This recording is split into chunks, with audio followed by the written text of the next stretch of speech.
Hello, and welcome back to My Zillennial Life.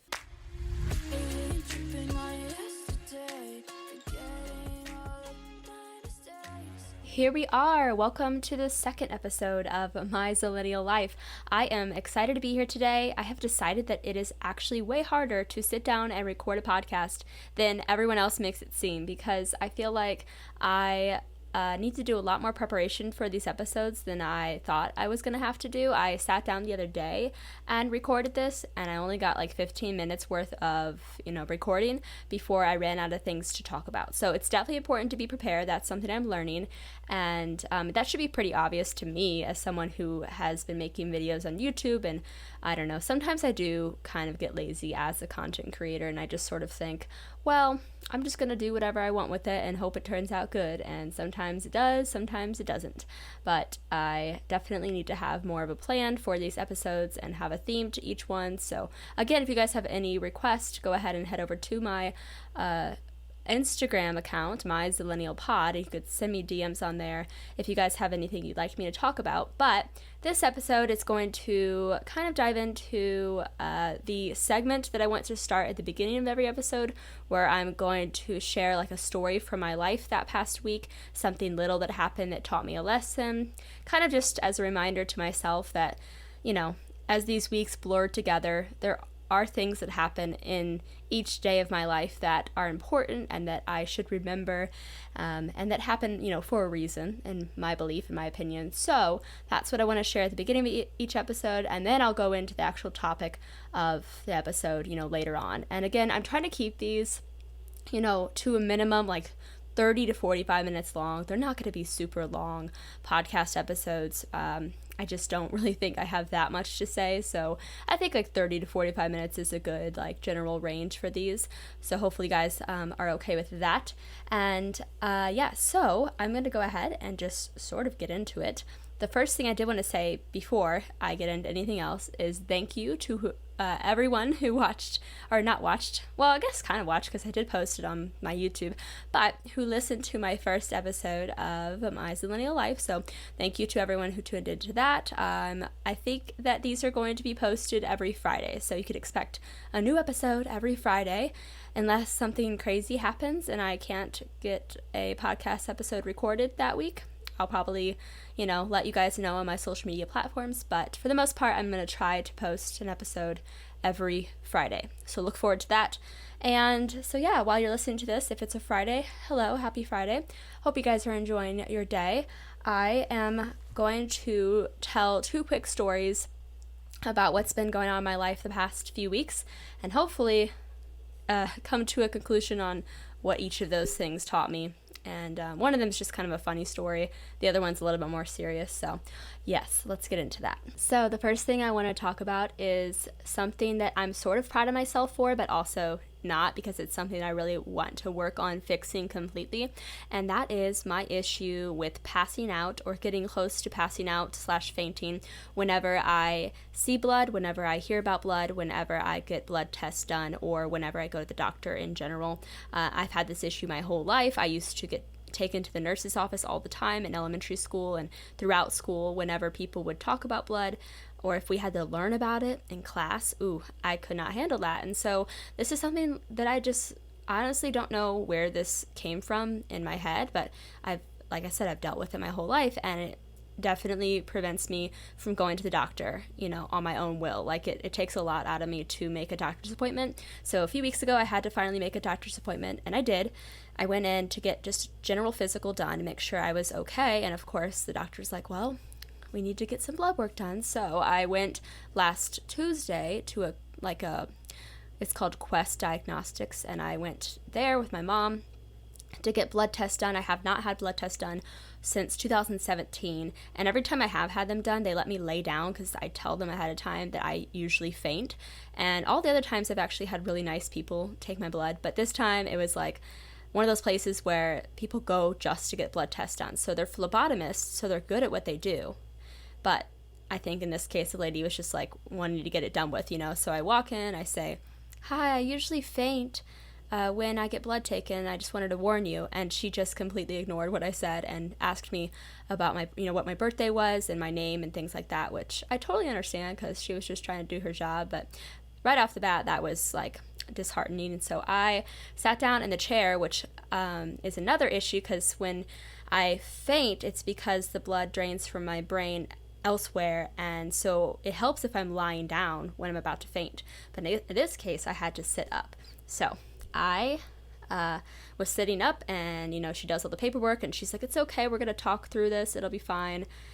And she did the blood test. I'm actually proud of myself because aside from definitely not feeling well and almost like fainting, I actually recovered quicker than I ever had before. And I think it's because someone on Instagram DM'd me this little tip where you bring an ice pack with you and you put it around your neck while you're getting blood work done, and it helps basically trick your vagus nerve, which is, I think I have something called vasovagal syncope, and that's why I faint. So it tricks that nerve to make you not faint. So I think it did help a lot.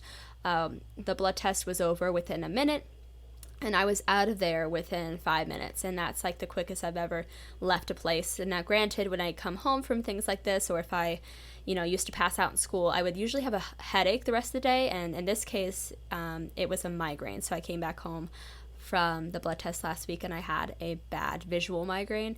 So I'm honestly just high maintenance at this point and dramatic, but it is something that is real. It's not something that's all in my head because it's something that I've dealt with for a long time, and I have no reason to fear blood.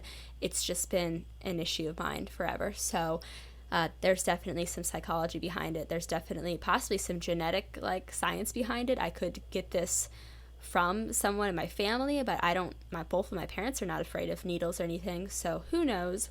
But if anyone has any tips in the future for how I can handle this, let me know, or if you guys deal with the same thing, let me know. But the point of this whole segment was me to basically just say that I think I'm getting closer towards a time in my life where I won't fear these standard things so much. I passed out at the eye doctor last year. I had never been to the eye doctor before, and I passed out twice, and it was so random and so weird. And that's why I think that it's not necessarily just like me overthinking. It's like my brain is a little bit broken, and it seems to think that these situations that are not super dangerous for me or not actually dangerous are, and it's like that flight or fight response.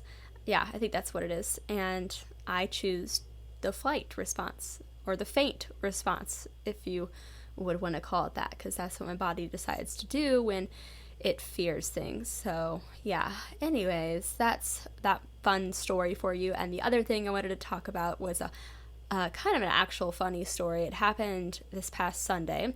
I was at my grandpa's pool, and I had my phone in my hands, and I was standing on the stairs of his pool, and I slipped and my phone fell underwater. And I was like, oh, it's probably fine because iPhones are water resistant. And I feel like I've gotten my phone wet before and it's been perfectly okay. Not this time though. This time my phone decided to start freaking out, and it the screen turned green and it was flashing, and I really thought I was going to lose my phone. So it was a little bit bad, a little bit stressful, because while other people probably can go a few days without their phone, I kind of can't because I use it for my job every single day and I need it. So I was like, okay, I'm going to go home. I put it in rice, which is usually what you do if your phone falls in water. I feel like the rice method definitely works. It has worked for me in the past. And so I took it home, put it in rice, and I went to bed. It was next to my bed in a Tupperware container of rice, and I fell asleep, and I woke up at 2 a.m. to my cell phone alarm going off, and then all of a sudden I hear a 911 operator on speakerphone coming out of this Tupperware container next to my bed. And I was so confused. I was half awake, but obviously I panicked, and I grabbed my phone and I turned it off. And I don't think the 911 operator, I'm sure they knew, because I'm sure this happens a lot, but thank goodness they didn't send the cops. But here's the catch. I turned my phone off thinking it'll be okay, and I put it back in the rice, and then 10 minutes later, the emergency SOS, thing starts happening again, and it calls 911. So my phone called 911 twice by itself. this was Monday or Sunday night, and yeah, not fun at all. The second time it did not go through all the way, thank goodness, and like I said, cops never showed up, so that could have been really bad in the sense that they would have felt I was wasting their time or something. But you got to think, with this like iPhone setting where it does call the 911 and you can easily call it on accident, I feel like that these 911 operators probably have cases like this all the time where they just like assume it's the iPhone messing up. So that happened, and I still have a very kind of wonky cell phone now. It's working again, which is awesome, but the water is still inside of it because the front-facing camera is very foggy and I can actually see water inside of it still. So that's unfortunate. And you know what this has taught me, though, when it comes down to it, is that I definitely have an issue being addicted to my phone, because I wasn't even able to keep my phone in the rice for a full 24 hours like you're supposed to. They even say you're supposed to put it in there for 48 hours, and I guess because I use it for my job, that's one thing, but like even outside of my job, I'm definitely addicted to my phone. So it made me, first of all, not take my phone for granted, because I realize how much I do need it and how much I use it, but also that maybe it's good if I just start to take little breaks from it more often and step away from it, because it felt kind of good to not have to be on it all the time when it was in the bag of rice. But yeah, it called 911 on itself twice, or it called 911 on me for trying to drown it, which, you know what, I understand. I apologize, cell phone, and hopefully the new iPhone will come out next month, and I will try to get that if I can, because right now my camera is just not doing so hot, and that's not good because I use my camera for a large part of my job, and yeah, well, I guess not my full-time job. I use it for my Instagram and my YouTube job, which I don't even know if you can call that a job, but like, I don't know, it kind of is to me. So anyways, that's all there is for the first segment of What I Learned This Week by Katie. And I think that'll be the title of it for now. Really, it's just a chance for me to tell you what happened in my life this past week, if you care to know, or maybe it'll be like something I heard on the news or saw on the internet, and I want to share it with you, like a fun little tip of the week, if you will. But I don't really know. This one came with 2 weird stories that probably make you think I'm crazy. So yeah, here we are. I am going to go into the actual topic of this podcast now, which is the month of August and how it has a certain smell to it. And now there are kids screaming outside. So, I mean, that actually fits in well with the theme of this, which is essentially like back to school season and everything nostalgic about this time of the year, and how this actual August 2020, is so different for a lot of people, mostly like kids going back to school. But I really was thinking the other day, and this has happened to me a few times, and my boyfriend thinks I'm crazy because I've said this before, but there are certain mornings, if you wake up early enough during a certain time of the year, aka August, or even maybe the springtime, like May, where you wake up and you go outside and it has a smell to it. And for me, that smell that I feel like I only smell one time a year is like the smell of what back to school season smelled like. Does that make sense? So I guess it has a lot to do with the fact that, you know, during the summer we would wake up late, and so you wouldn't wake up in the early morning and go outside necessarily, but then you go back to school and you're back to waking up early again, and so you smell what early morning smells like. I think that's really the real reason why it has the nostalgic scent to me. But yeah, so recently I walked out of my house at like 7 a.m. and I was like, wow, it smells like I'm about to head up to the bus stop and head to second grade, but I'm not. I'm 25 years old, so I wish I could go back to the second grade. That'd be awesome. And so that got me thinking, what other things are nostalgic? What other scents bring back memories for others when it comes to this time of year? Like, what scent reminds you of this time of year? Does that make sense? I don't know. I'm going to ask that a lot in this episode because I really don't know if it's just me and the way my brain works. But I did go to Instagram and I asked you guys, I asked some of my followers if they have a certain thing that takes them back to school season and the way it felt to be a kid again, the way it felt to return to school, but also return to a brand new year with, brand new students in your class and a new teacher.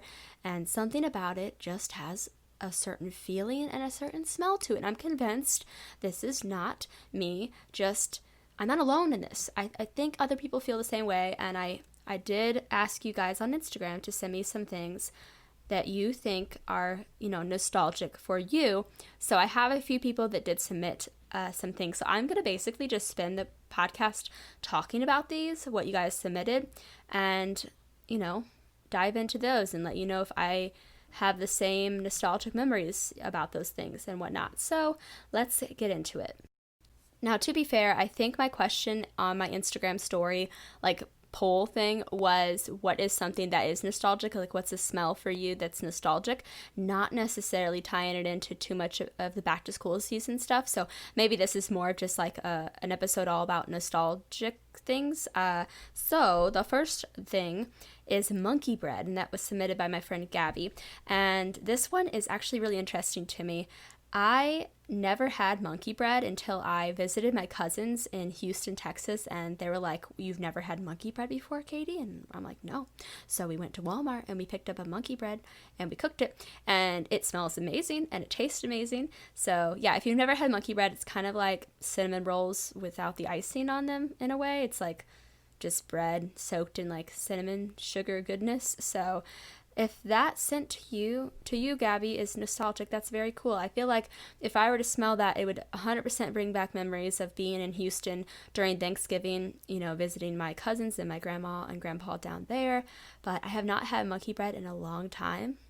I might have to go get some. I'm not sure if you could buy it here in Missouri. I really don't know. I'm sure you can, but I don't think you used to be able to, or else I probably would have had it growing up, because I never did until, like I said, Texas. So the next thing that was submitted is from Diana, and that is my old coworker. I miss you, Diana. I hope you're doing well. And she said French vanilla body spray, Dr. Pepper Smackers chapstick, and any body spray from Victoria's Secret. That's so funny. I think one other person actually said a Victoria's Secret body spray. And all three of these, I would say, are pretty darn nostalgic for me as well, especially the Dr. Pepper Smackers chapstick. I feel like all 90s kids had these Smackers chapsticks, and they still exist today, that are different flavors of soda. And what's cool about this is that one of my first YouTube videos that ever did very well was me making homemade lip balm, and I would use my old Smackers lip balms to make more lip balm. It was an interesting process, but and one of the flavors was definitely Dr. Pepper. So Dr. Pepper Smackers, or any of those Smackers, are so nostalgic for me as well. They have a certain plasticky undertone to them that I feel like is very remnant of the early 2000s. And French vanilla body spray in general, I agree with that. And then any body spray from Victoria's Secret. Okay, any body spray from Victoria's Secret reminds me of middle school, because I used to go to the mall every Friday night in middle school, and I would buy body sprays from Victoria's Secret. And I think there was one, I can't remember the one that I loved, but if I were to smell it right now, it would definitely bring back memories. The next one is from Matt Webster, and he says incense, which reminds him of horror movie marathons in October. And just that sentence makes me very excited, because we are about a month away, a little over a month away from October, which personally is one of my favorite months and times of the entire year. I think I said this in my last episode, but I think my favorite holiday is probably Halloween. But really, the entire month of October is just my favorite. Just favorite everything. I love it. So incense brings back memories of you watching lots of scary movies in October, and I never smelled incense until I went to Earthbound at my mall. So that's a fun fact about me. I can definitely see, though, how that would remind you of scary movie marathons in October. I feel like incense in general smells like October or fall in general. So yeah, that's a good one. That's a good one. I should do a whole episode one of these days. I probably will, on my favorite scary movies. If anyone would be interested in that, let me know, because I have a little bit of an obsession with all things scary. So the next one is one that's more personal to me, and it was something that my cousin Ryan sent in, and he said Nana and Papa's garage and house. But I feel like everyone can relate to this. If you had grandparents growing up, and if you went to their house, however often you went to their house, I feel like every grandparent's house has a certain smell to it. And it for sure brings back memories, especially if those are grandparents you don't have anymore, or if that house, is not around anymore. So for me, this is very interesting. He sent this, and just a few days before I had asked, people on Instagram to send me nostalgic things, I was thinking about my Nana and Papa's house in Houston, Texas, and the way the garage smelled and the way the house smelled. Something brought me back to that smell, and there's really no way to describe what it smelled like. It just had a certain smell to it. Every house has a certain smell to it. I'm convinced of that. And Nana and Papa's house had a very nostalgic smell that I sadly will probably never be able to smell again, and it's kind of a sad thing to think about. But yeah, definitely very nostalgic. And like I said, anyone who had a grandparent growing up, or just grandparents in general, even your own family's house, like your childhood home, did that have a certain scent to it? I think a lot of people can understand this one for sure. The next scent is honeysuckle. This one was sent in from Elena, and I have never really smelled what honeysuckle smells like, but I do remember and recall being in elementary school, and there was a lot of it on the playground, so we would eat it. We would suck the honey out of it, which probably was not safe and I would not recommend doing, but it didn't kill us, so I guess everything's fine.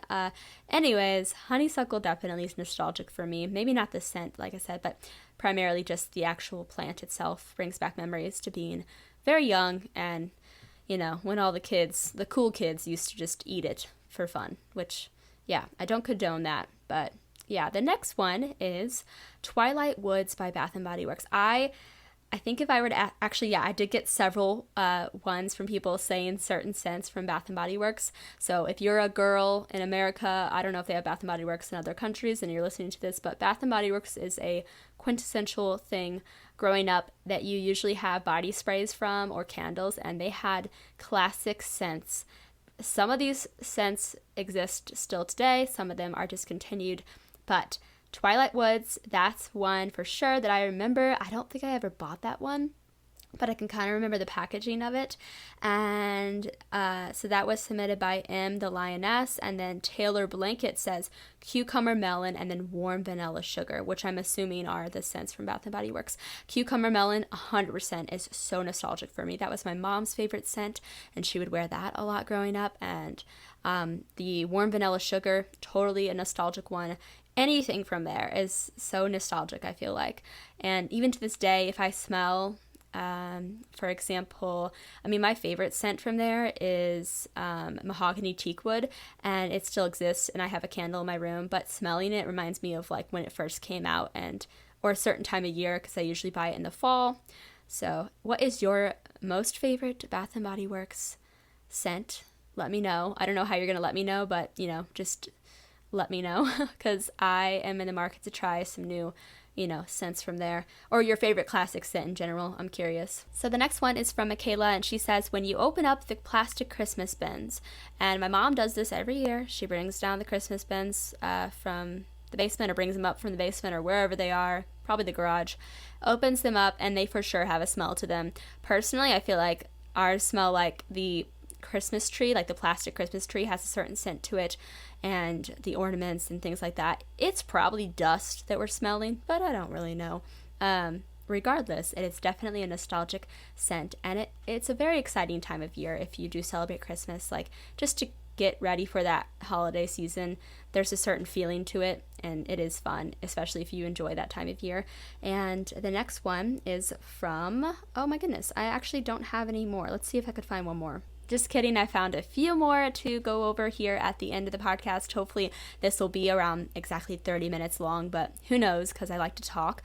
So the next one is from Dave. He says, nothing smells like fall, like bonfire smoky clothes. And yes, this is so accurate. I go to my grandparents' lake house a few times a year, and it's in Illinois, and we usually go during the fall, and we will have bonfires. And there is nothing like going in from a bonfire and your entire body smelling like the fire still because of the smoke. it is so nostalgic. I would agree with that for sure. And it definitely brings back a lot of memories for me when I do smell like a bonfire, or even when I'm at a bonfire. It's just so fun. You can leave all your worries, and there's something so relaxing about it. So I'm very excited for fall and fall bonfires.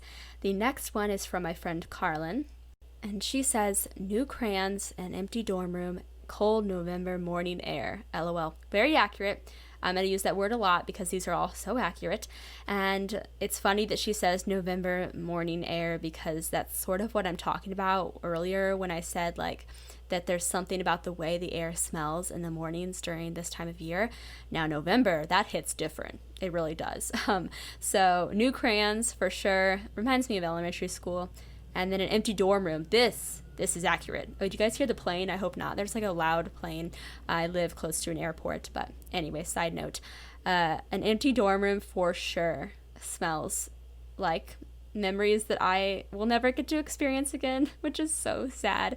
Something about like 2014, my first year, like going away to a college, the way that smelled is, I don't think I'll ever smell it again. So if I could smell it again, if I could just like go to an empty dorm room and just, you know, ask the person who maybe is going to move into there soon if I could just get a good sniff of their room, that would be great. So any college freshmen moving in soon, let me know, hit me up. I also feel like specifically my college had a certain smell to it.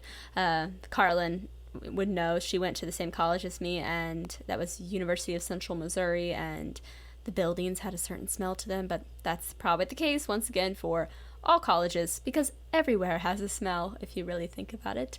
And the next one is from my friend Maddie, and she says anything that smells like a campfire, rain, or a forest. And then P.S. first episode was great. Thank you, Maddie. So I obviously just talked about campfires, so definitely agree with that. Rain or forest. So rain, this is another thing I want to tie into that whole morning smell.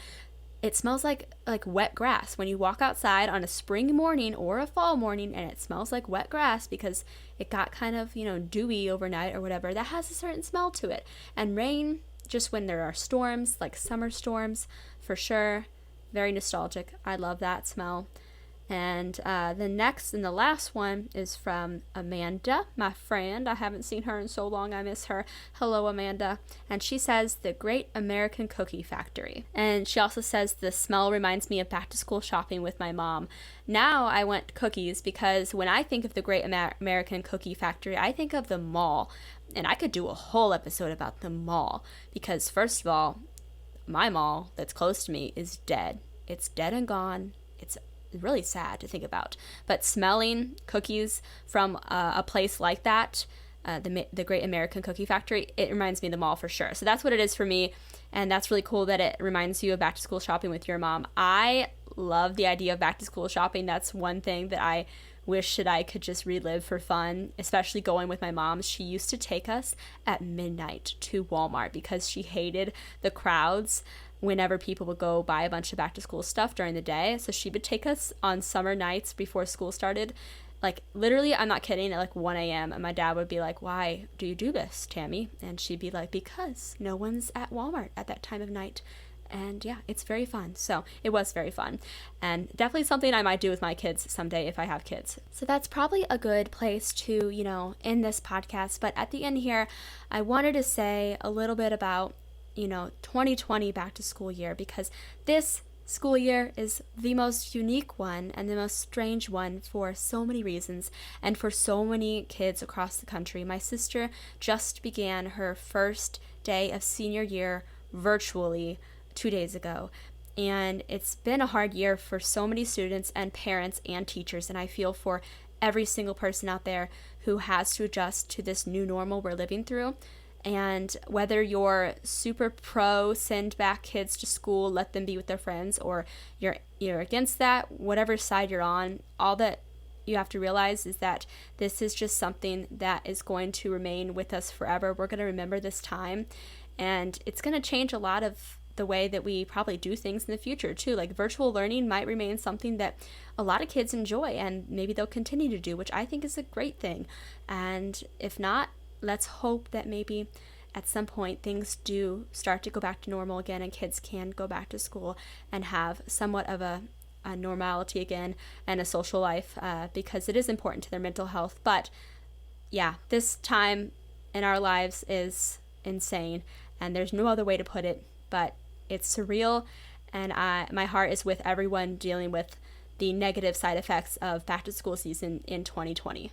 That's really all I have to say about that. I don't have kids though, so I can't relate to the parents out there, but I do have, like I said, a sister who's starting her senior year online, and it's not the most ideal thing, but it's for the better and it's for the safety of everyone, and we just got to keep that in mind. This is all about saving lives.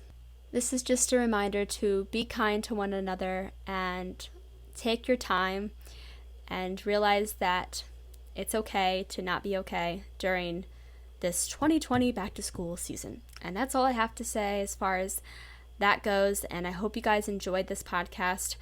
I hope that it was nostalgic for you. It definitely was for me, and I really hope that you guys will tune in for the next episode. Thank you for listening, and go ahead and follow My Zillennial Pod on Instagram. If you guys have questions, you can DM me on there. I will speak to you in the third episode of My Zillennial Life.